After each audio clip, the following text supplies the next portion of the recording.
ایک تابعی بزرگ ہیں، وہ فرماتے ہیں کہ جناب نبی کریم صلی اللہ علیہ وسلم نے اور صحابہ نے یا چلیں اسلام نے جو ہمیں حکم دیا ہے کہ جب آپ چل رہے ہوں آپ کی نظریں نیچی ہونی چاہیے، ہے کہ نہیں ہے؟ کیونکہ نظر نیچی رکھنے والے کو شیطان گناہ کی طرف نہیں لے جا سکتا۔ شیطان نے کیا کہا؟ سامنے سے بھی آؤں گا، جو یوں کر کے دیکھے گا، یوں پیچھے تو ہم دیکھ ہی نہیں سکتے، چلو اب دو جگہ رہ گئی، اوپر چل کے دیکھیں تو اپنے آپ کو تباہ کریں گے، کیسے چلیں گے؟ تو ایک ہی راستہ، اسلم راستہ، محفوظ راستہ ہمارے پاس ہے، وہ کیا ہے؟ نظر نیچی کر کے چلیں۔ یہی ہے کہ نہیں ہے؟ آپ کہتے ہو بھائی یہ مولویوں نے اپنی طرف سے بنائے ہوئے ہیں، مولوی نے اپنی طرف سے نہیں بنائے ہوئے، یہ سارے احکامات کیونکہ ہم پڑھتے نہیں ہیں نا اس لیے سمجھتے بھی نہیں ہیں۔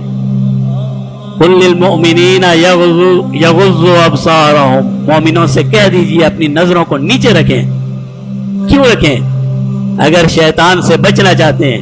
آج ہماری سب سے بڑی مشکل یہ ہے کہ ہماری نظریں نیچی نہیں ہیں، ہماری نظریں نیچی نہیں ہیں۔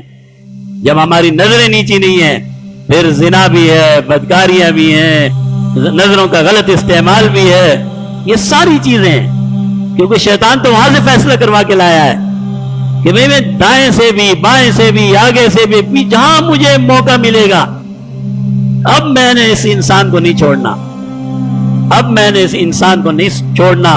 وَلَا تَجِدُ أَكْثَرَهُمْ شَاكِرِينَ، اور ان میں سے زیادہ تعداد لوگوں کی مومن نہیں رہنے دینی۔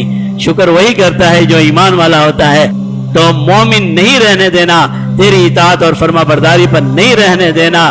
تو اگر آپ اور ہم شیطان کے وسوسوں سے بچنا چاہتے ہیں تو پھر کیا کریں؟